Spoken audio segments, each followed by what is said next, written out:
We can't see you, we can't hear you, but it's important that you hear this. We've seen the logical outcome of this battle you face. Nobody wins. Nobody. Very little on the second economy gets reported, but every day, a shift in control. Every day, a ransom or theft or damage. Those responsible are lured by profit, principle, or province of a new domain. The scale and frequency of attacks are expanding exponentially. If you have anything resembling value, proprietary data, control of energy, distribution, process, control of anything, then one thing is certain. Adversaries are trying to get their hands on it, to take control, right now. In the second economy, borders are intangible. Kings of new dominions hide behind anonymous avatars. Currency and value are measured in information and access. Time is nonlinear.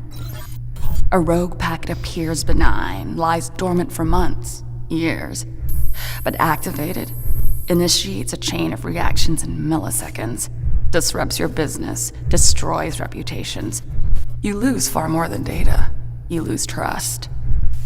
This is the single biggest threat to your world, to our world. It's not what you see online, on social media, or on cable news. It's what you don't see right now in the second economy. Left unchecked, it ruins more than your organization. It damages society. We can't let this happen. There is a solution. You need to listen to what comes next. You have to decide, are you a 1 or a 0? A yes or a no. Do we stand together or apart? It really is that binary.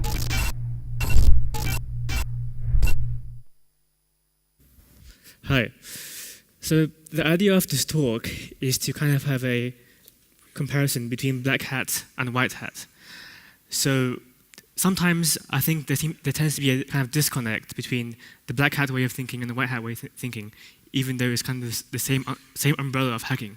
So I'm going to be talking a little bit about my experiences as a black hat, 2011, when I was about 15, 16, in a hacking group that many of you will have probably heard of, LulzSec, which was an offshoot of Anonymous. My name is Sebastian Strobl. I'm working as a principal auditor at CognosSec, located in Vienna, mainly busy with running penetration tests and application security tests. Well, a couple of personal projects, home automation, drone racing, security research when I have time. Just a few words about CognosSec. You might not know the company. We're IT security solutions and services provider. We are specialized in penetration testing and application security. We implement holistic solutions, and we are also providing PCI DSS services. So a little bit of background about me and how I kind of got into cybersecurity and hacking. When I was about 6 or 7, my dad bought me my first computer, which was this really old Dell Optiplex, I think, with Windows 98 on it. And on the computer was a piece of software installed called Microsoft Front Page. And for those of you that remember, Microsoft Front Page is this really old, discontinued piece of software that used to come by default with all Microsoft Office packages. That basically was a what you see is what you get HTML editor that allows you to create websites. And this was kind of how I first got involved with coding and programming in general. And I would make websites when I was about 8 or 9 and publish them on GeoCities back when that was a thing. And then through that, I kind of learned more advanced coding and programming, like PHP, Python, etc. And my first kind of experience of an actual hack or hacking was, I think, when I was about maybe 11 or 12. And I was doing my maths homework at home. And I didn't have a calculator with me, because I needed a calculator to do my homework. So I just searched online for an online calculator, and I found this really poorly designed online calculator on the University of Maryland website, hosted as some Perl script by some professor. And it was basically an input box where you can type in sums, and it would give you the result. Now, having some programming knowledge at the time, I kind of thought, what if this program? Well, this calculator could potentially have some vulnerabilities, because for those of you that are familiar with programming, the most obvious way that you might create a calculator, and the most vulnerable way is just simply to use the evaluate function, which basically takes in a piece of code and executes it and gives you the result. So this really naive mathematics professor had created this online calculator with the input box where you can just type in sums and it will give you the result, but he also didn't know that you can also type in code into the calculator. So through that, I was able to hack this university website through a vulnerable calculator, which to me was kind of really funny at the time. So I kind of emailed the professor, and he tried to fix the vulnerability. And that was kind of my first experience with cybersecurity and hacking. When I got a little bit older, when I was about maybe 15, 16, I was hanging around on online chat rooms, IRC networks, and I kind of made friends with various people, programmers and hackers. And I got involved with this group called Anonymous, which was kind of doing these online protests against people who attacked WikiLeaks or threatened freedom of information. And through that, I co-founded a hacking group called LulzSec, which was an offshoot of Anonymous, with 5 other people that I had met and trusted. And LulzSec was like this really short-lived thing that lasted for 50 days that made a lot more headlines than we kind of expected. And the idea of LulzSec was kind of, well, we thought that we saw a lot of vulnerabilities in a lot of high-profile websites, but in most cases, when we actually report these vulnerabilities, most of the companies didn't really seem to care or pay attention. So the idea of LulzSec was kind of just to expose how security is poor on the internet. Because throughout the past few decades, the information security community has kind of always warned companies about how many low-hanging fruits there are in their software, but they would never kind of listen about it. It was kind of the elephant in the room. And LulzSec was kind of set out to expose that. So we hacked into a whole bunch of companies and governmental organizations, including Sony, which was one of the more high-profile ones, and also including FBI affiliate InfoGuard, and also the Arizona Police Department.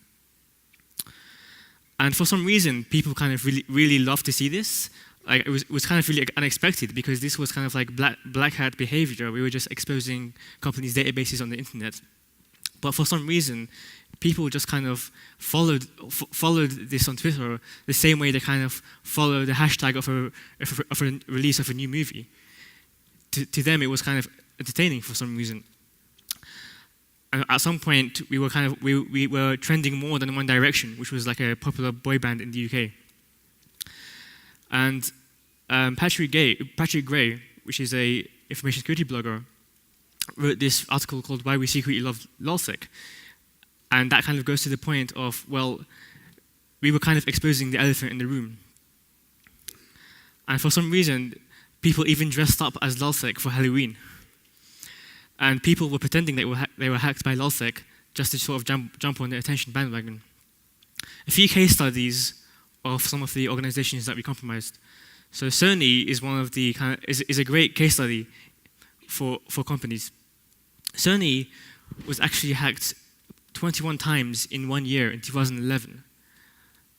And that was just after they laid off the entire security team. And to me, Sony is a great example of how you don't do security, because they just kind of had hundreds of different websites on the network. And the vast majority of them were vulnerable to really simple vulnerabilities like SQL injection or remote file inclusion. And this was like a really large Fortune 500 company that had billions of dollars to spend on security. But the board didn't really see that as a priority, so that kind of cost them a lot of reputational damage. Two of these attacks were actually through insider attacks. So the PlayStation Network hack, where 80 million accounts were compromised that we heard about in 2011, which really made headlines for months, was actually an insider who sort of planted some information within their servers to make it look like they got hacked, to kind of teach Sony a lesson for laying off their entire security team. So this kind of goes to show that insider threats are a really big deal as well. HBGary Federal is also a great example.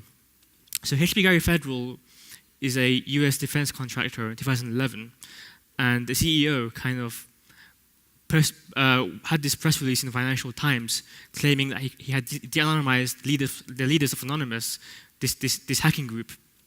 And he kind of thought that the worst that would happen in retaliation was a distributed denial of service attack. Because you would kind of expect that if you're attacking hackers, you would expect some retaliation. But he just thought the worst that would happen, his website would be taken down. But the next day, it turns out that their website, and this was a security company, their website had a very basic SQL injection vulnerability in it.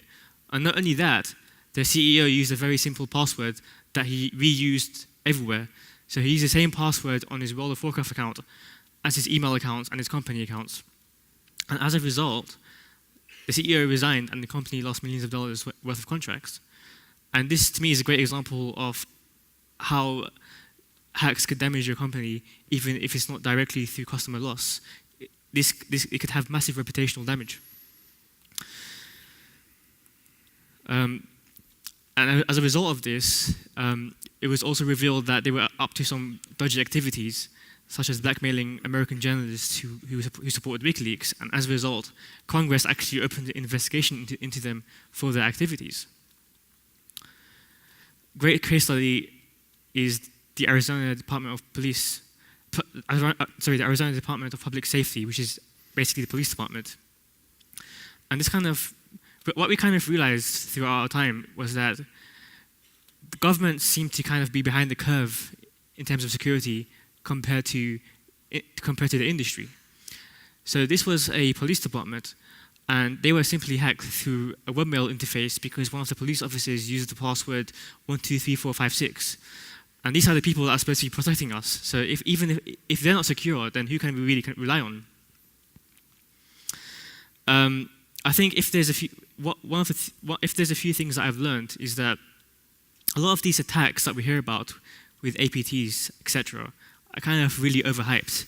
I mean, we heard about the FBI accusing North Korea of hacking Sony Pictures in 2013, but I think that's highly unlikely given how many vulnerabilities Sony had and how many insiders they had. And what we kind of noticed as well is that the larger the organization was that it was easier to attack, because the more systems you have, the bigger your attack vector. That's why Sony was kind of really easy to hack, and Sony was such a common target among hackers. It was kind of seen as like the game of the year among hackers. Let's see who can hack Sony the most. And the PR damage that came out of that was so huge that lots of companies after that said that we don't want to be another Sony, and started actually investing more in cybersecurity. So some companies that I'm aware of had hundreds of thousands of dollars worth of new contracts simply because of this PR damage that Sony had experienced. A lot of other companies said we don't want to be another Sony.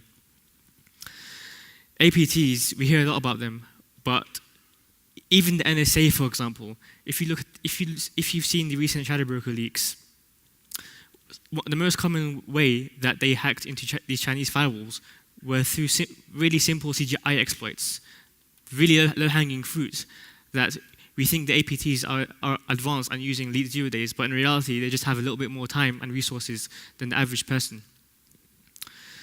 And I think the most important point to me is that the main problem in information security, in my opinion, isn't that there isn't enough technology or resources to invest in information security. It's more of an incentive problem. Many companies don't have or see the incentive in investing in security. And I mean, so for example, one great example is Yahoo, who was compromised in 2015. All of their accounts were compromised in 2015, and the security team wanted to alert their customers that they were compromised. But the CEO vetoed that and said that we shouldn't reveal to our customers that we have been compromised, because that would be a massive PR disaster for them. So to me, that kind of really goes to show that for many companies, cybersecurity is only an issue when it becomes a public relations issue, a PR disaster. And that's for good reason as well. But I think to kind of make this a little bit easier to handle, I think we need to think of ways to make companies more transparent about their cybersecurity practices. Because if companies are more transparent about cybersecurity practices, then, for example, if they're forced to reveal when they've been compromised or what kind of cybersecurity techniques they're using to prevent attacks, then customers will be able to make a much better informed decision about which services to use, and companies will be more likely to invest in cybersecurity to avoid that PR issue. Good. So we've heard about hacks that happened in the past, carried out by hacker groups like LulzSec or Anonymous. Now we're on the other side, and I will be talking about how to protect against these threats. Some of the things you will hear now are quite obvious, but I think sometimes it is not complicated at this level. We'll just need to make sure that certain things are cared about. I will talk about what not to do and what we can do. So, first of all, we've seen a lot of cases where companies think they just buy a solution, a tool, a software, plug it in, and it will basically protect all the assets. In reality, and most of us know that, I think we just need to get it up to the people that decide on budget and resource to make sure they really understand that it's not like you buy a software license and then you're secure. No, it is much different. The ratio between people operating the software, maintaining the software, maintaining the toolset or the process or whatever you may call it, and the tool itself is very important, I think. We've seen tools that were idling for years. People didn't even look at the SIEM interface. They were like, when we looked back in time in history, we've seen attacks happening all the time, but nobody looked at the logs. So this was just a waste of money. So what else do we have on the list? Everybody is responsible for security. And yes, on one side, everybody should be responsible, accountable for their own little security world, I would say. Like, your own passwords, yes, okay, I understand that. But saying, well, we have different teams in the organization, and we'll just say everybody needs to take care of security and not assigning responsibility, not assigning accountability. This is a real problem. Because in the end, everybody will say, well, we thought the other department, the other team, the other guy would take care of the security of the environment, of the system, of the application, whatever we're talking about. Next point in the list, and I think, okay, that's one of the security principles. You've heard that 100 times, but we still see companies that think that, well, if it is not visible outside of the organization, nobody will know about it. For example, we have application APIs that are reachable via internet, and they don't have any measures for authentication. So you can basically, well, you don't need to log in or anything. You just, if you know what the interface looks like and where to find it, then you can just fetch all information you need or manipulate data the way you want. And nowadays, I thought, well, this happened maybe 15 years ago, 20 years ago. Nowadays, we still see that happening, and companies that are in business for a long time have those exposed APIs everywhere. Some of them even don't know about it, or people know about it and say, yeah, we knew about it. We have that 5 years. We told the guys we need to reconstruct, we need to rebuild, but we didn't get time to do it. So next thing on the list, rely on third parties only. And that's somehow links to responsibility or accountability. You always need some guy, and that's my personal opinion, but I've seen a couple of times where this went wrong. You need somebody in the company, in the organization that is responsible for security and acts like an umbrella, even for third-party services like managed SIEM, managed services, whatever you have, vulnerability scanning, all that. If it's just done by third parties, you're basically giving away your control, and sometimes this is a bad thing. And yeah, trust your security providers. I don't say don't trust them, but at a certain manage, you still need to manage them too. Good. Another thing, well, we are running penetration tests, and from time to time, we have a module for social engineering, and then one of the tasks is we send out phishing emails to the client's employees. So you would say that, well, we have security awareness training, and we are training our administrators to basically not click the link, not enter the credentials on the website, or well, not open an executable that is attached to the file.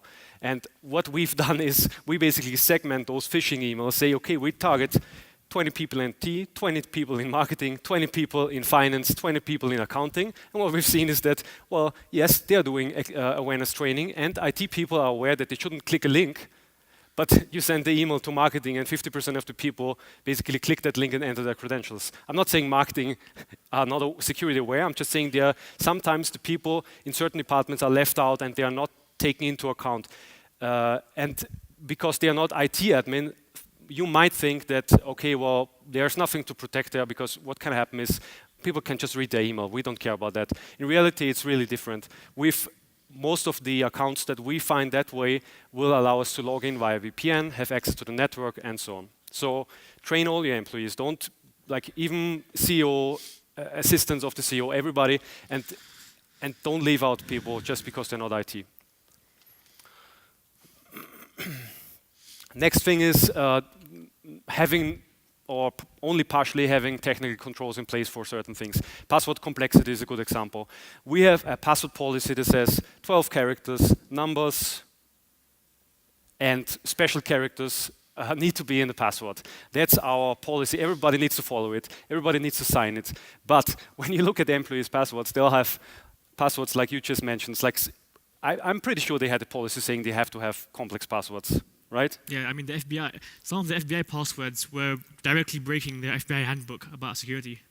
Yeah, so they had a policy set up, great, yeah. But nobody really thought about, well, really following the policy. They were like, okay, well, I don't want to remember a long password, I'll just choose a simple one. So have a technical control in place, set up your policy to not allow simple passwords, and not only on email, on all applications, even internal applications, because we most of the time find a way into the network, and the next step is to basically spread through the network and then extract data. So we look at internal applications. So people will, from the outside, they will say, okay, well, we have a VPN password that is very long, very complex. We have a second factor token, so people will not be able to get in. When we get in, we see that the internal applications most of the times don't follow the same policies, or they don't have the technical control in place.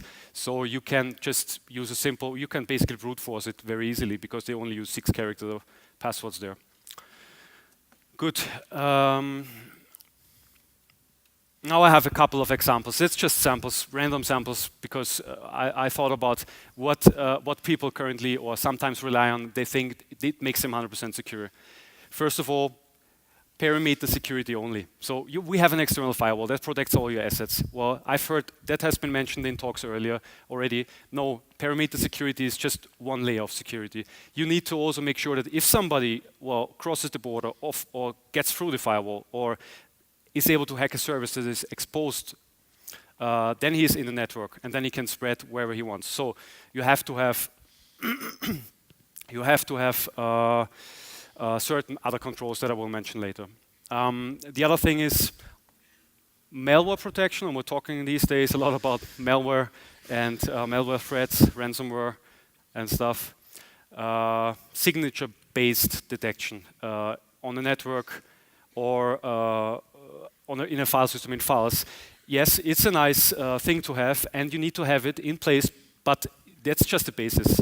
If you rely on that to work and rely on that don't have any other measures, like, for example, behavioral analysis or any way to detect anomalies in the network, that's a problem. Because we've seen that targeted attacks, they always use malware that is not detected by a scanner. If we create a malware, for example, no, it's not really a malware, it's basically just a program that opens a reverse shell to our own server, then we use a program for obfuscation. So we have a payload, we obfuscate a payload, and then we send it to everybody in the company, and it will not be detected by the scanner because the scanner looks for the signature of a known virus, which our program doesn't have because it's not known yet. Good. One-factor authentication, yeah, two-factor, multi-factor, whatever you want to call it. I think for administrative functions is very important. So if you're still using root accounts and only passwords for your admin accounts, Please stop doing that. That's really a big problem. If one of the admin's computers are infected, and we've heard stories about, well, we've seen it in the news, of admins' private computers and computers being infected by malware, the attacker basically has the password. So it is not, the password itself is no protection anymore. So you need this second factor. You can use a token, you can use biometrics, whatever, but please, for admin functions, always implement a second factor. Okay, the technical controls, I think we had that. So a couple of things on what works to prevent those things from happening. Assign responsibility within the company. If you don't have a security responsible in the company, and you don't have people knowing that they are responsible for security, it will not work. Ideally, you have you have a job description, and if you want somebody to take accountability of a security function, then it has to be in his description of the position. Well, we have seen cases where they say, well, we have development teams, and they're taking care of development security. And the development team, if you ask them, they say, well, we are developing, and we're trying to make it secure as much as we can, but we have to deliver function. That's a problem, because business will be, the most pressure will be on function and not on security. You mentioned earlier that there's no incentive for that, yeah. And I agree.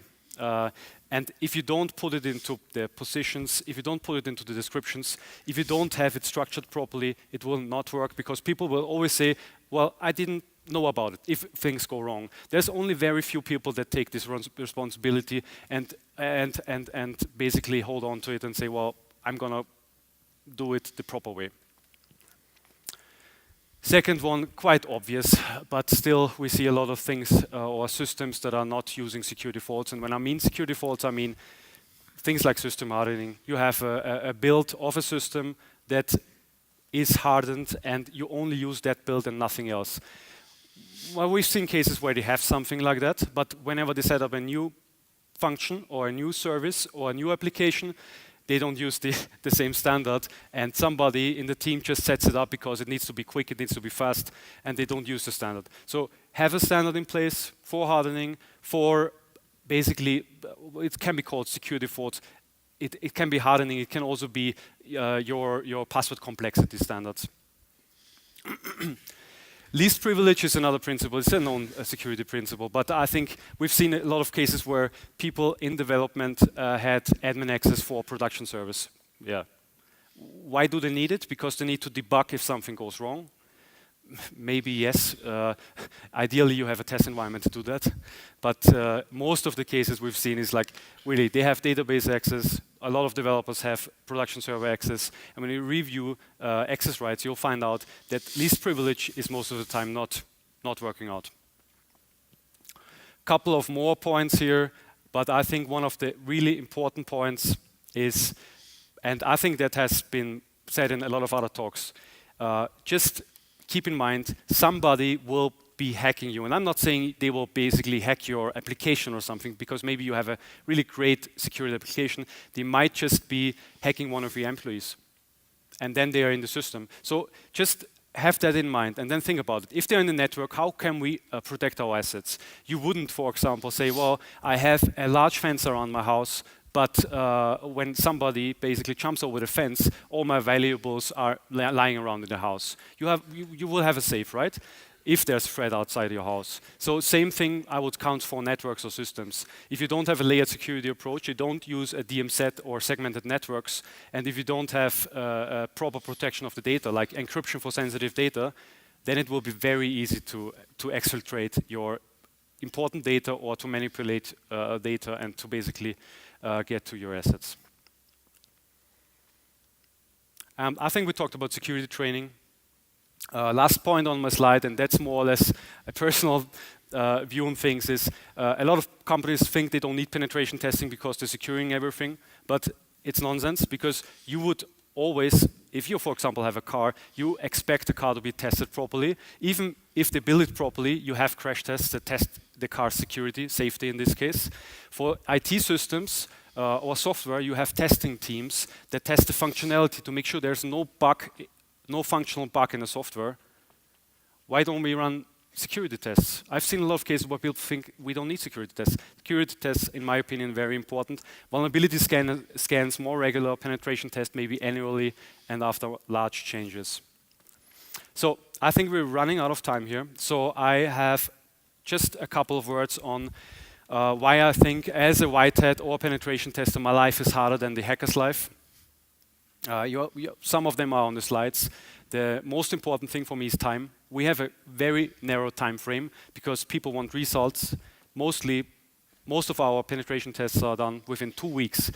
You look at the attackers, I mean, first of all, they are grabbing the low-hanging fruit, yes, but if it's targeted, they don't have 2 weeks.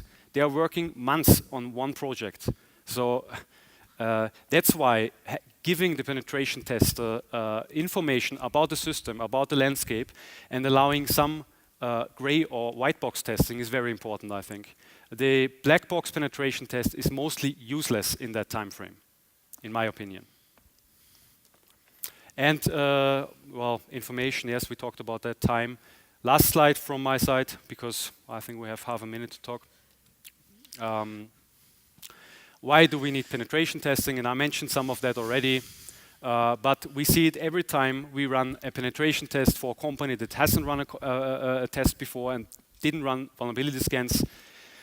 These bugs, these security problems, they sometimes remain in systems for very long. We've seen cases where large companies, organizations have web shells on their systems for years. They don't realize that. People are in their network because the server is not every time in a DMZ. Sometimes server sits in the internal network, is nutted through to the internet, and now you have a web shell on the server, on the public port, and everybody can access basically this server's data. Yeah, why didn't they find out? Because they didn't run a vulnerability scan for the server, because they had critical assets, and they ran the scan for all the critical assets, but they didn't think about a lot of other assets. So be aware of your infrastructure. I think if you have a CMDB and you manage your assets and everybody works with this, you're fine. And run vulnerability scans, test your infrastructure, test your applications, especially applications, because infrastructure, well, if you patch your systems, if you have security faults, will be fine. But the application, especially custom applications, are a very common attack vector. As you mentioned, SQL injection, a lot of times. We still see SQL injection. It's a very old thing. It's still there. Good. Time is out, I think. Do we have time for some questions? I'd like to know, during your hacking days, was there at any point where you had difficulty in hacking through a specific system, and what were some of the reasons? It's a good question.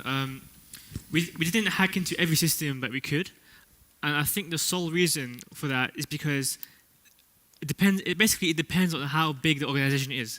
The bigger the organization, the easier it is to hack. If we're trying to target a really small organization with maybe like just one WordPress installation or like one little server, the attack vector is quite small, so it becomes quite harder to hack. So that's the only reason why we couldn't hack a company, because it was smaller than other companies, so the attack vector was lower. I'll give you a really good example.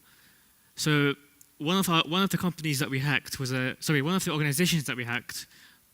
Was the Westboro Baptist Church, which was this really controversial church in America, which kind of like is notorious for kind of like protesting at the funerals of dead soldiers.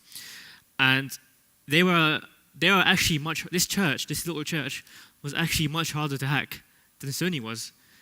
Sony, we could simply hack them through some simple SQL injections, but for Westboro Baptist Church, I actually had to spend a lot more time on that to kind of find 0 days in the software that they used.